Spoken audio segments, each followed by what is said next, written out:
ఆంధ్రప్రదేశ్‌లోని ప్రజలకి హైదరాబాద్ నేనే అభివృద్ధి చేశానని చెప్పుకోవచ్చు. లేదా మన పార్టీ అభిమానులకు, మనల్ని అభిమానించే వాళ్ళకి చెప్పుకోవచ్చు. కానీ అక్కడోళ్ళు అందుకు అంగీకరించలేదు కాబట్టినే రాష్ట్ర విభజన జరిగింది. తెలుగుదేశాన్ని అక్కడ లేదు, రానియటమూ లేదు.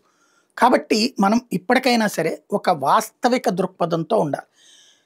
ఈ నేదురుమల్లి జనార్దన్ రెడ్డి శంకుస్థాపన చేసింది హైటెక్ సిటీ. దాంట్లో ఆ ఎల్&టీ బిల్డింగ్ కట్టించింది ఏదైతే ఇప్పుడు ఉండేటువంటి ఐకానిక్ టవర్స్ అది చంద్రబాబు టైంలో.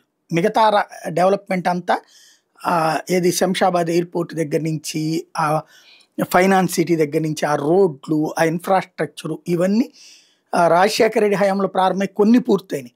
మిగతా పనిని ఆ తర్వాత వచ్చినట్టు మెట్రో ఇట్లాంటివన్నీ అప్పుడు స్టార్ట్ అయితే ఆ తర్వాత కాలంలో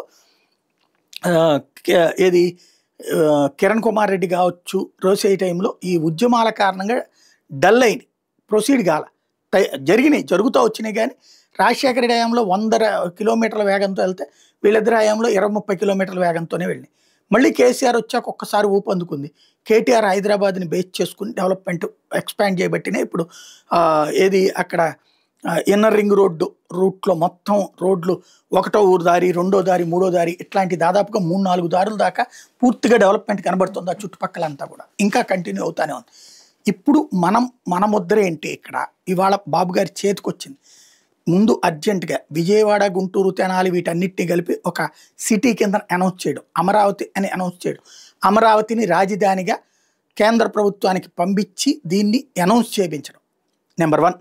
నెంబర్ 2, తిరుపతితో పాటుగా అక్కడ చుట్టుపక్కల ఉన్నటువంటి ప్రాంతాలను కలిపి అదొక మెగా సిటీగా ఏర్పాటు చేయడం అదొక ముఖ్యమైనటువంటి అవసరం. అట్లాగే కర్నూలుకి హైకోర్టు రేపు జనవరిలో శంకుస్థాపన జరగచ్చు అంటున్నారు.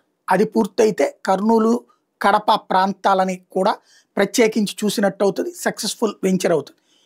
ఇప్పుడు విశాఖపట్నం విషయంలో ఆల్రెడీ ఇండస్ట్రీస్ అన్నీ అక్కడికి వస్తున్నాయంటే మనకు అర్థమవుతుంది.